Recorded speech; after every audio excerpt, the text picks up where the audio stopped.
चलिए गाइस बात करते हैं ब्राइटकॉम ग्रुप लिमिटेड के बारे में, जिसको अक्सर लोग बीसीजी लिमिटेड के नाम से भी जानते हैं। तो ये कंपनी काफी दिनों से डिलिस्टेड थी और अभी कंपनी ने एक बड़ी अपडेट पब्लिक कर दी है। ये अपडेट काफी खास है क्योंकि बहुत सारे इन्वेस्टर्स को इस खबर का इंतजार था। तो चलिए बेसिकली जानते हैं कि ये अपडेट क्या है और क्यों ये अपडेट इतनी इंपॉर्टेंट है। मैं हूँ स्क्रीनर पे, मैंने इधर ब्राइटकॉम ग्रुप लिमिटेड का स्टॉक खोला हुआ है।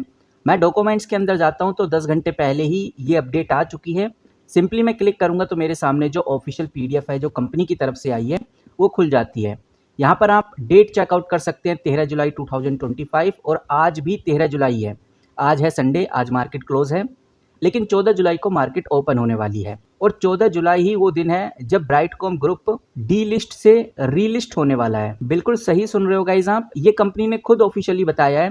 ये कंपनी की ऑफिशियल पीडीएफ है, थोड़ा नीचे जाएंगे तो हमें पूरी अपडेट क्लियर साफ साफ शब्दों में नजर आती है। कंपनी यहाँ बोलती है कि वैसे तो हमने 12 जुलाई 2025 को एक बोर्ड मीटिंग रखी थी, लेकिन इस बोर्ड मीटिंग को पोस्टपोन्ड कर दिया गया। अब ये जो बोर्ड मीटिंग है इसलिए पोस्टपोन्ड की गई क्योंकि कुछ इंपॉर्टेंट डायरेक्टर्स अचानक से अवेलेबल नहीं हो पाए, इस वजह से मीटिंग को पोस्टपोन्ड कर दिया गया।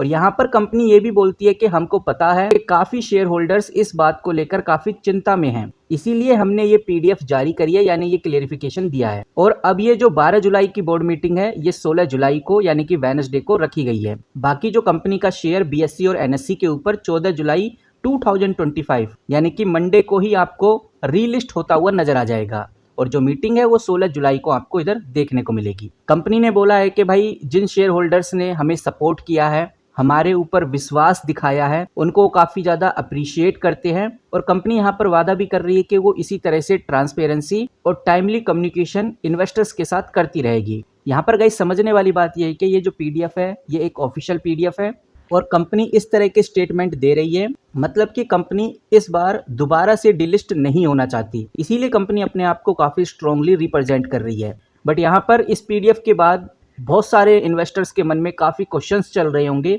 वहीं सबसे बड़ा और सबसे इंपॉर्टेंट क्वेश्चन तो यही है, जो पहले से इस कंपनी में इन्वेस्टेड थे, रीलिस्ट होने के बाद क्या उनके शेयर फिर से एक्टिव हो जाएंगे, यानी कि रीलिस्ट के बाद आपके शेयर वापस से ट्रेडेबल हो जाएंगे? तो इसका जवाब है बिल्कुल। आपको दोबारा से कोई नए शेयर नहीं मिलते, जो शेयर पहले से ही आपके डीमेट अकाउंट में है वही एक्टिव हो जाएंगे, क्योंकि जो रीलिस्टिंग है इसका मतलब ही ये होता है कंपनी के शेयर फिर से स्टॉक एक्सचेंज पर ट्रेडिंग के लिए अवेलेबल हो जाते हैं। आप उन शेयर को चाहे तो बेच सकते हैं या फिर नए शेयर्स भी खरीद सकते हैं, जैसा कि हम नॉर्मल ट्रेडिंग में करते हैं। तो आपको अपने डीमेट अकाउंट में चेक करना है, आपका जो भी डीमेट अकाउंट हो, जीरोधा, ग्रो, एंजल, जिसमें भी आपने अपना डीमेट अकाउंट बनाया हुआ है वहां पर आपको चेक करना है। अगर आपके पास ब्राइटकॉम ग्रुप यानी कि बीसीजी के शेयर अभी भी हैं तो वो रीलिस्टिंग के दौरान एक्टिव हो जाएंगे, यानी कि 14 जुलाई कल आपको एक्टिव होते हुए नजर आएंगे और एनएससी और बीएससी के ऊपर ये ट्रेड होने लगेंगे और फिर आप आसानी से उन स्टॉक्स को बाय और सेल कर सकते हैं।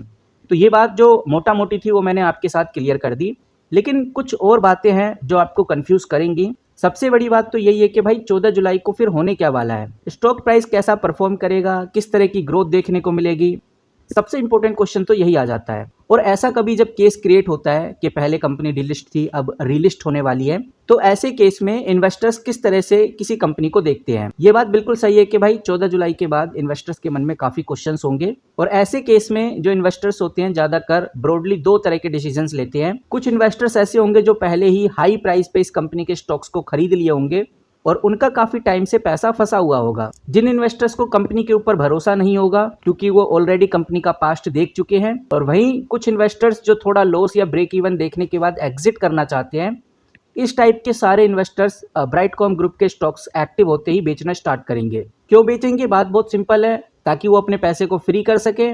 उनको कंपनी के ऊपर ट्रस्ट नहीं है, मार्केट में नेगेटिव न्यूज या काफी डाउट है उनको। वहीं दूसरी तरफ कुछ इन्वेस्टर्स होंगे जो होल्ड भी करेंगे। ये वही इन्वेस्टर्स होंगे जो लॉन्ग टर्म का गोल बना के चल रहे हैं, जिन्हें लगता है कि भाई कंपनी फ्यूचर में सुधरेगी और रिकवर भी करेगी, और जिन्होंने काफी लोअर प्राइस पे ब्राइटकॉम स्टॉक्स को खरीदा हुआ था, तो वो लोग वाकई में होल्ड इसलिए करेंगे क्योंकि उनको काफी होप है कि स्टॉक रिकवर करेगा और प्रॉफिट भी देगा। कंपनी आगे चल के कोई नए बिजनेस स्टेप लेके आ रही है जैसे रिस्ट्रक्चरिंग या डेबिट रिडक्शन, तो उसमें भी बड़ी ग्रोथ देखने को मिल सकती है। ऊपर से उनको लगता है कि भाई स्टॉक अंडर वैल्यूड है, तो ये भी एक काफी अच्छा सिग्नल है, क्योंकि यहाँ पर आप देखेंगे तो आपको कंपनी का पीई नजर आएगा 2.91 यानी यानी कि लगभग 3 के पीई पे आज हमें ये कंपनी देखने को मिल रही है। तो ब्राइटकॉम ग्रुप के केस में हम ये कह सकते हैं कि कंपनी को पहले भी सेबी के नोटिस मिल चुके हैं, गवर्नेंस इशू हो चुका है और काफी डिस्क्लोजर को लेकर कंट्रोवर्सी कंपनी के ऊपर चल रही थी। इसीलिए बहुत सारे रिटेल इन्वेस्टर्स कंपनी के रीलिस्ट होने के बाद भी काफी ज्यादा सावधान रहेंगे और अगर रीलिस्ट के दिन या कुछ दिन बाद स्टॉक प्राइस में तेजी आई तो बहुत सारे लोग निकलने की कोशिश भी करेंगे, ये बात तय है। तो वही हम ये कह सकते हैं कि भाई 14 जुलाई को जो सबसे इंपॉर्टेंट चीज होगी देखने वाली वो यही है कि कंपनी किस प्राइस पॉइंट पे ओपन होता है, वॉल्यूम कितना होता है, प्राइस मूवमेंट कैसा रहता है, इन चीजों पे नजर रखना बहुत जरूरी है 14 जुलाई को। वहीं कंपनी के लेटेस्ट फाइनेंशियल रिजल्ट और अनाउंसमेंट को भी चेक करना काफी इंपॉर्टेंट रहने वाला है। और अगर आप प्रॉफिट में हो ऑलरेडी इस कंपनी में और आपको लगता है कि भाई फ्यूचर में कंपनी में अनसर्टेनिटी आने वाली है तो पार्शियल एग्जिट एक सेफ ऑप्शन हो सकता है। बाकी देखते हैं कि भाई आगे क्या होता है, क्या अपडेट हमें ब्राइटकॉम ग्रुप से रिलेटेड देखने को मिलती है। फिलहाल ये खबर काफी अच्छी है कि कंपनी अब रीलिस्ट होने जा रही है, 14 जुलाई को कंपनी रीलिस्ट हो सकती है और इस अपडेट से वाकई में इन्वेस्टर्स के बीच में काफी हलचल बनी हुई है, काफी पॉजिटिव माहौल अभी के टाइम पे बना हुआ है। लेकिन फिर भी मैं आपसे बोलना चाहूंगा बहुत सोच समझ के अपना डिसीजन लें, जितना हो सके उतना रिसर्च करें ताकि आपको आइडिया रहे कि भाई अब आगे क्या होने वाला है। बाकी अगर आप ब्राइटकॉम से रिलेटेड कोई अपडेट चाहते हैं, लेटेस्ट न्यूज़ इसी तरह से चाहते हैं तो चैनल को आप सब्सक्राइब करके रख सकते हैं। कमेंट में आप यस जरूर टाइप करिए ताकि मुझे आइडिया रहे कि बहुत सारे इन्वेस्टर्स हैं जो ब्राइटकॉम की भी अपडेट जानना चाहते हैं। किसी भी तरह का कोई बाय सेल होल्ड रिकमेंडेशन नहीं है, ना ही ये कोई फाइनेंशियल एडवाइस है। मिलते हैं किसी नई वीडियो के साथ, तब तक के लिए take care and good bye.